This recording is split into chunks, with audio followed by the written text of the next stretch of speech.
we need to go and collect a bunch of sand.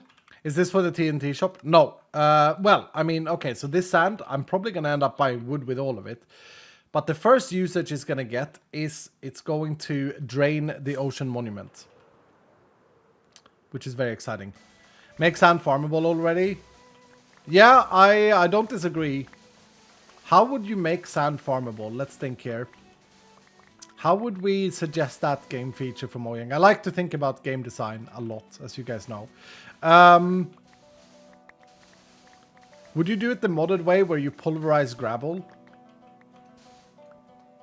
That doesn't really make sense in real life, I don't think. Does gravel ever turn to sand? I guess it does. No, wait, it does make a lot of sense. It's just finer gravel. Make it a mob drop. That's the most boring way of making a farmable resource. I think it would be cool if they added something called like heavy stone. A new building block that can be found that would be rare in caves. It would be in the stone area of the caves. Do you know what I mean? So it would not be like veins. It would be like singular blocks. And it would not be in the deep slate area. It would be in the area where there's currently stone. Maybe even biome restricted. And then a heavy stone on a sticky piston would crush gravel to sand. Oh. Because look, then you'd have to make a machine for it. If you had it as a mob drop, you'd just make a mob farm. It'd be boring.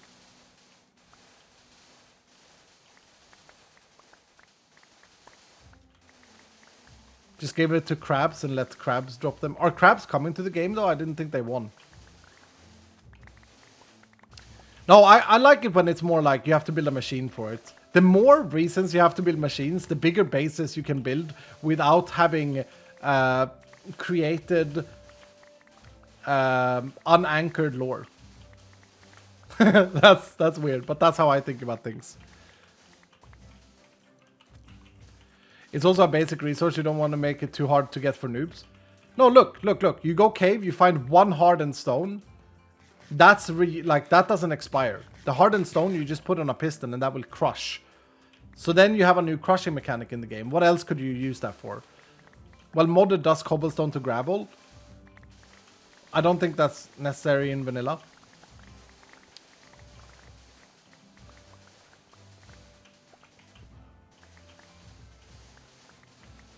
Maybe a reinforced deep slate blocks that you can only find in ancient cities instead. Yeah, no, I can vibe with that idea too. I like that. I was just trying to make it give purpose to mine in the, or to cave in the stone area.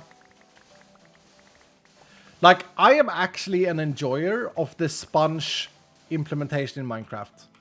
And I think that that's pretty controversial. I don't think most people will agree with me. I think most people are like, bruh, sponges suck. But I'm an enjoyer of them. Not gonna lie. I enjoy that sponges are like a rare item.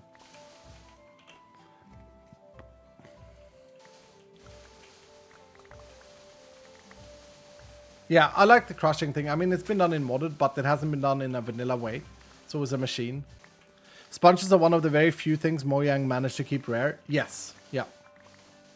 I think they're implemented in a great way. Because, look, you're always going to be happy to get more sponges. If you have enough of them, you can start using them as building blocks. They're not the most pretty block ever, but, you know, you could.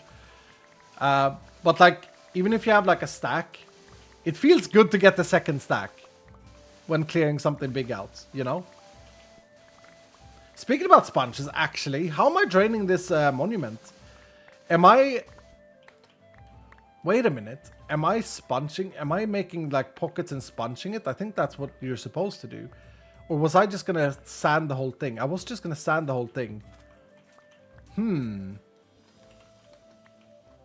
What would be the fastest way of doing it?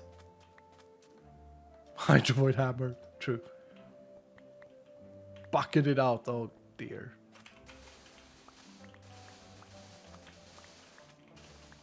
Sponges would kill your wrist less, true.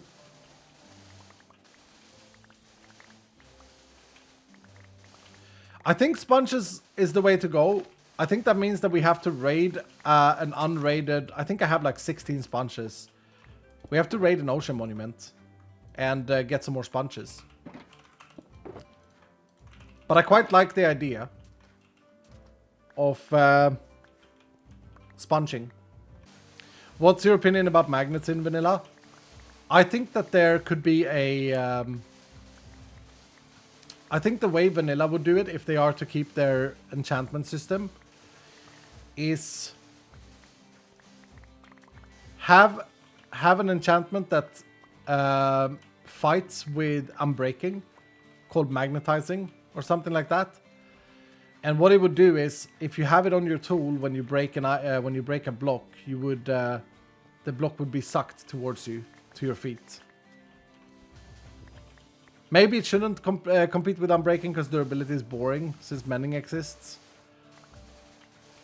But like, it wouldn't work to just switch to that tool. You have to break the block with the tool.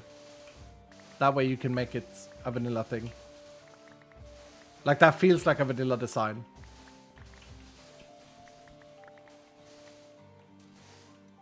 Or make it so that the tool has to get hit by lightning to get the enchantment. Dude, I like that. That's very cool. Yeah, I like that instead of just a villager trade book.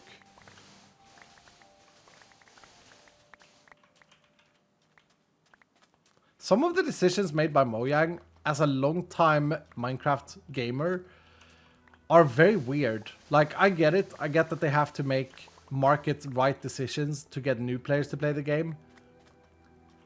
But some decisions just feel a bit hollow. Even for new players. And what I mean by that, I guess, is I don't think it hurts the game to add advanced features into the game. Because your average casual gamer who you are trying to market the game to for them to buy it, they're never going to use those features anyway. Your average Minecrafter who plays on a world for like a week and then stops probably doesn't go and collect shulker boxes upon shulker boxes of sand. Or go and raid an ocean monument to get sponges. Like, this is not a thing that they use anyway, so who cares if there are advanced features?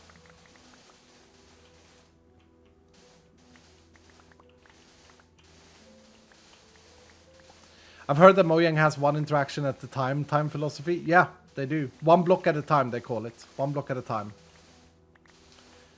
Nothing should ever break or affect more than one block at a time, is their idea. Which is fine. But then there is TNT in the game.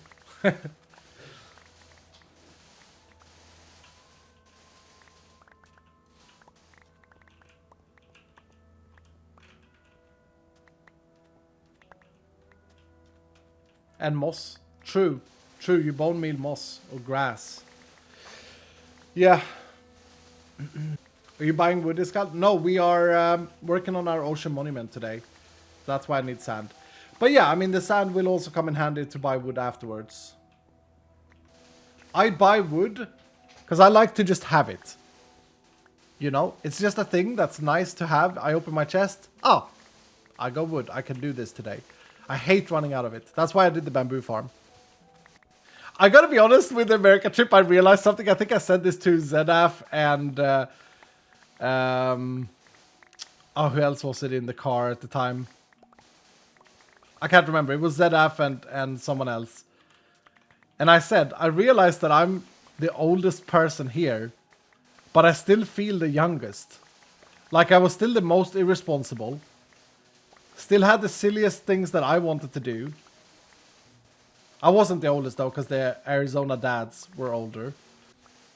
Arizona dads. I think that that's what they called themselves, or someone called them that. That stuck anyway. It's funny.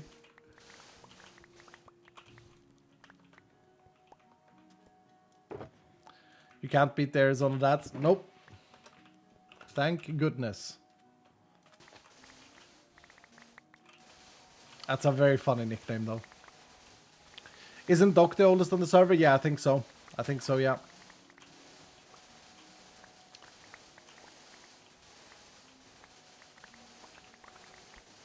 Gem calls them that? Ah, I see.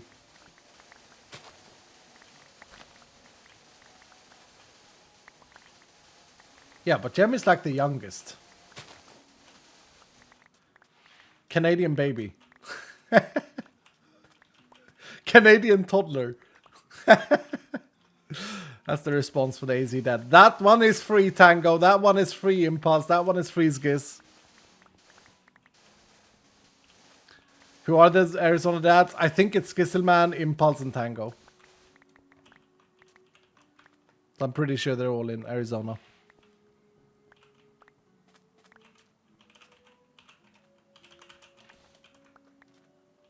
Mambo was the youngest when he joined. Yeah, we were all, funnily enough, we were all younger when we joined Hermitcraft. But here is something that is true.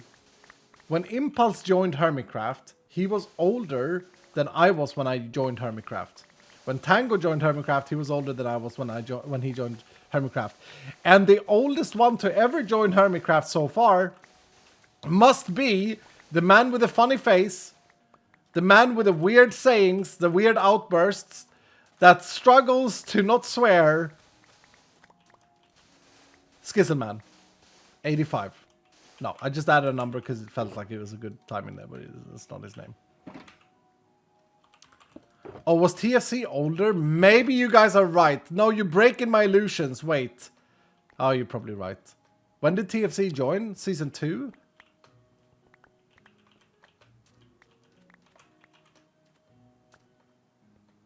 Yeah, he must have been older then. Hermitcraft's been going on for what, like 12 years?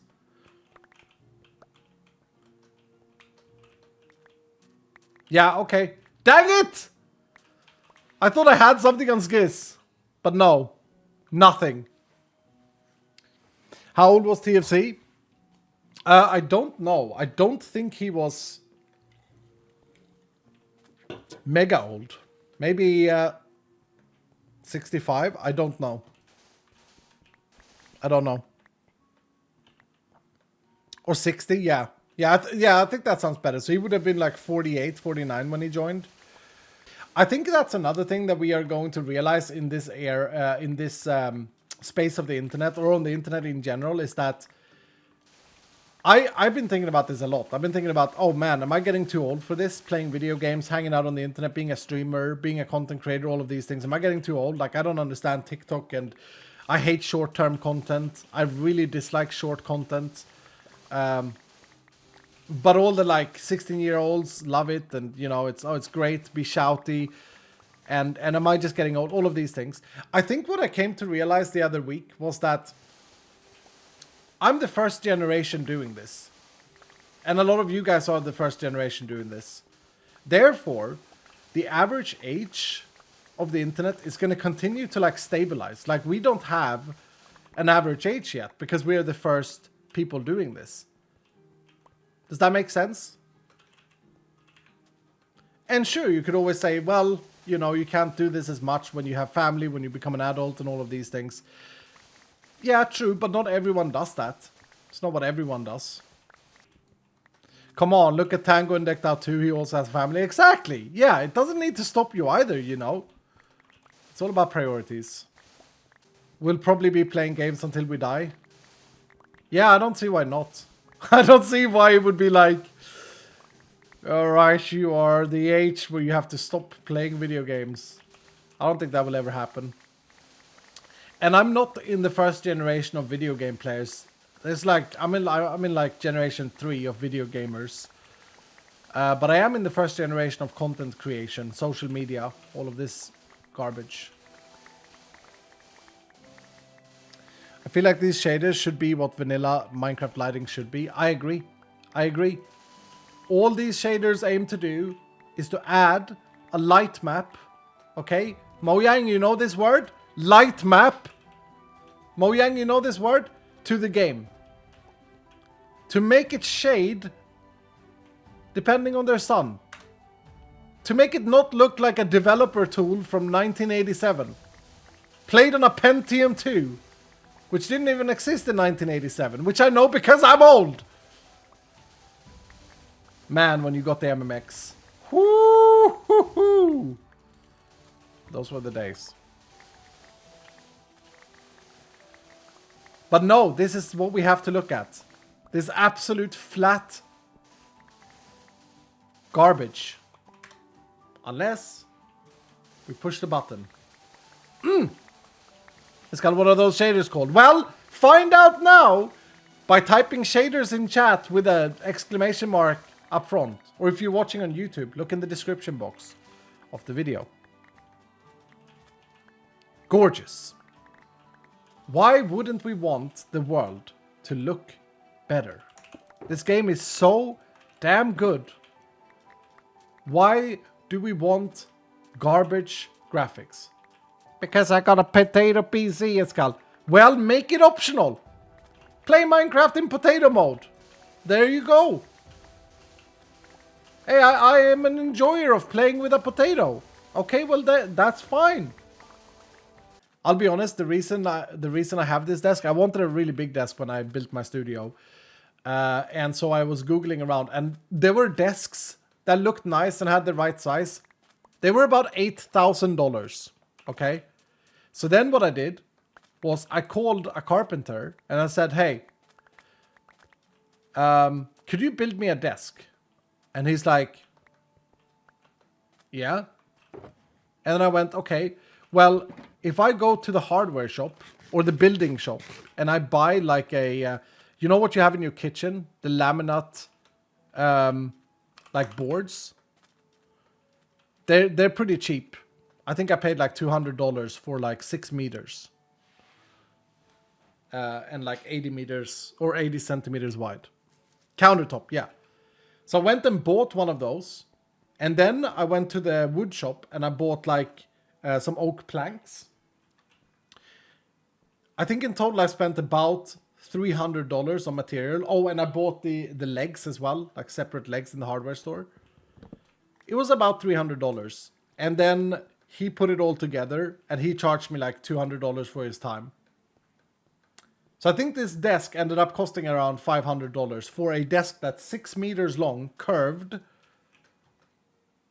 Man, it's great. It's so big. Actually, though, I do have a problem with this desk right now at this moment. That the same carpenter is coming here on... he's coming here on Monday to solve. And that is that I want to put up my monitor arms. Did I tell you guys about this earlier? I did, right? I want to put up monitor arms. And no, it has cable holes. It has cable holes. Yeah, no, it has cable holes. That's fine. But I want to put up monitor arms. And unfortunately, the monitor arms that I found, none of them has a drill seat. They're all like back of the desk class, like grip things that you put behind your desk and then screw and grip the desk like that. Now, I don't have a back of my desk because it's built into the wall.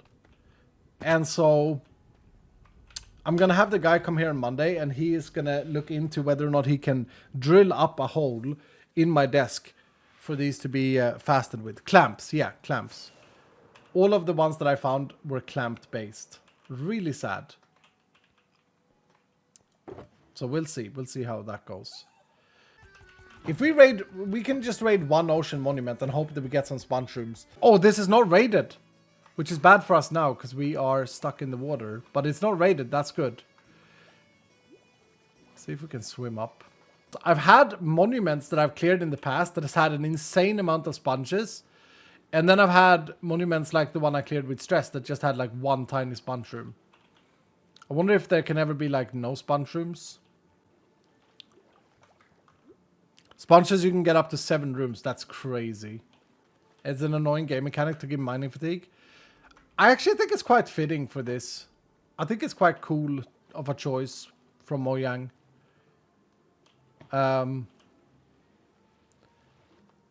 Maybe you should have got something that clears mining speed if you kill... Oh, here's one sponge room, okay. Maybe you should have got something that can clear mining fatigue if you kill like a guardian or something like that. I do think though that the thorns mechanic, I get what they were thinking. I do. But I think the thorns mechanic is a bad game design. I'll explain why. And this is something that I learned from developing Vault Hunters. I think that the thorns mechanic makes it unsatisfying. Does that make sense? Unsatisfying to hit the fishes. Like, it feels like you're doing something wrong when you're taking damage when you're attacking. So I'd rather not have the thorns and for them to work out a better mechanic for the Elder Guardians and the Guardians to deal with you. It just feels like the instant reaction is like, oh crap, am I doing something wrong here? I'm taking some damage. Obviously you learn that it's thorns, and it's not about learning that it's thorns. It's about like the just immediate feeling. It feels wrong. It feels like you're doing something bad. Are some of the sponge rooms ever like completely locked out? Oh, here's another one. So there is 2. That's already a win. So you only use outside things if there's no vanilla alternative, but do you think there should be a Iskall? Yes, I think that vanilla should implement a compass where you take the vanilla compass and you combine it with something. For example, if you want to find a guardian temple, the nearest one, maybe it should work like this. You combine it with a sponge, so you have to find the first one randomly. And then thereafter, you combine it with a sponge and you get to the closest one that hasn't been murdered.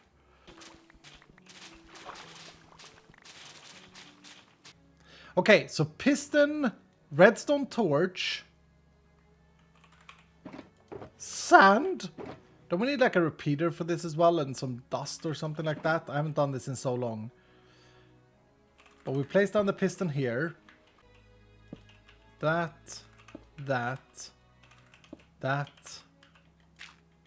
Something like this.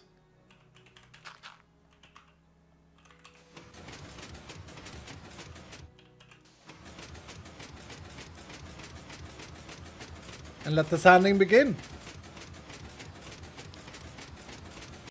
And what we're going to do is we're going to create one line of this going all the way over to the other wall. And for that, we're going to need to move the piston and stuff like that, but that's fine.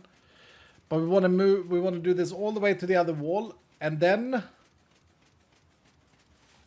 I wonder if we do the whole grid before we start draining it with sponges. So I think we do this. We go down the line and do, would be 12. So we're going to do 12 lines. We're going to do 24 lines in total. Okay, so now it died. So that means we have no more pushing power, but this is pretty fast. And then we come over here and we just rebuild this thing. So we want to have the sand placement there, which means that here's the tutorial for how to build one of these things. Which means that we want to have our repeater and our torch. Don't. Oh, stupid. Like that. And then we need to lead back like this. And then place down the piston. On the side of this block. Like so. And we're back. We're online. And you want to stand when you do this. I'm a professional sander. I'm a sander enjoyer. You want to stand slightly above so that you don't place it double. I swear. I swear. This is worse than when Grian plonked down a potato in the redstone. Let me just redstone without you. I might actually rollerblade some or inline some this very weekend. If the weather is gonna stay, I might get my skates out for the year. It's nice weather today. And here we are placing down sand. I call that winning.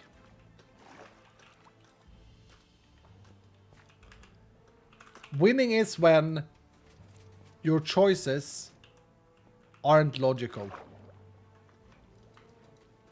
That's truly what winning is. When you can make choices that are independent of the logical conclusion. You're winning. You're winning, sir. Remember that, Dylan.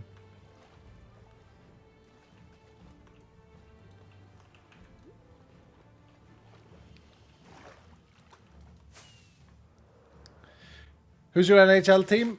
I'm a Chicago Avalanche fan. I've always been a Chicago Avalanche fan.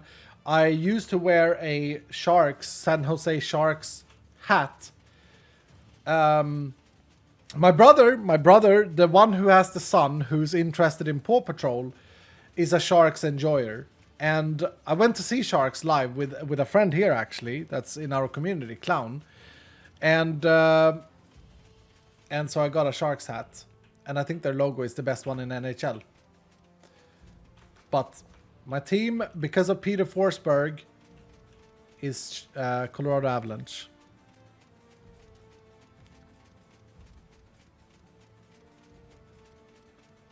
Did I say Chicago? I meant Colorado, sorry. I was busy dodging a laser.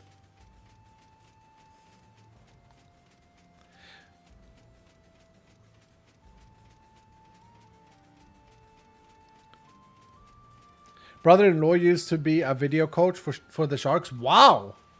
He didn't do a very good job, did he? They suck! I don't understand why it was used to be. Lee's Pizza? no, sorry. I'm sorry. That's actually a very cool flex.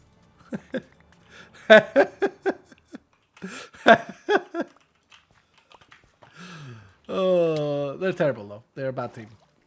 Is this the last line? Oh no, it's not going to be even, is it?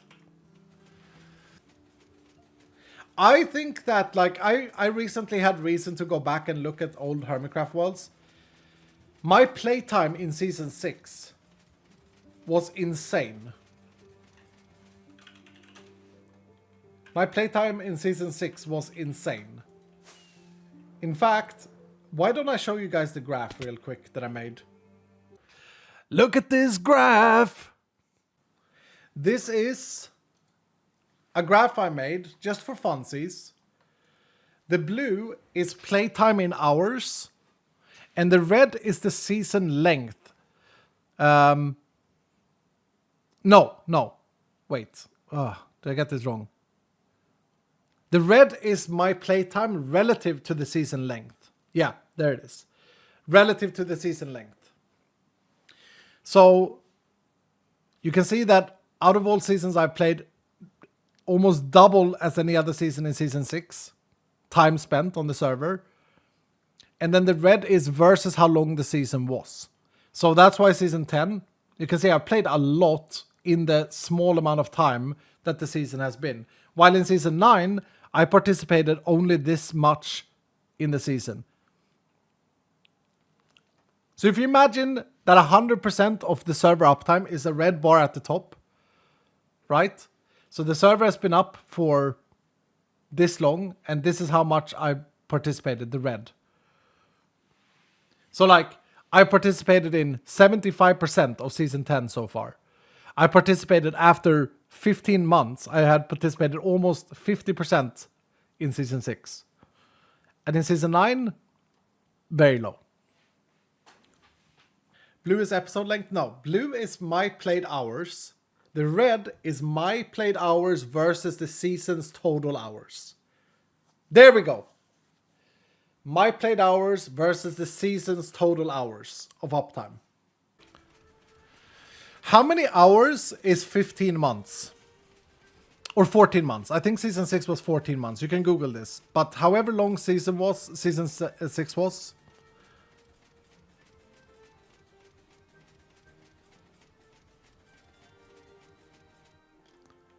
One is percentage, the other one is number of hours. Yes, correct.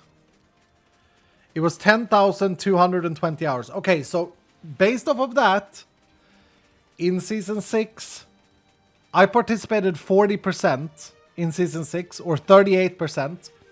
So what is 38% of 10,220? 38%. I'll do it myself. 10,277 times 0.38. 3,905 hours was my participation playtime in Season 6. That's a lot of hours. We can look at the current playtime.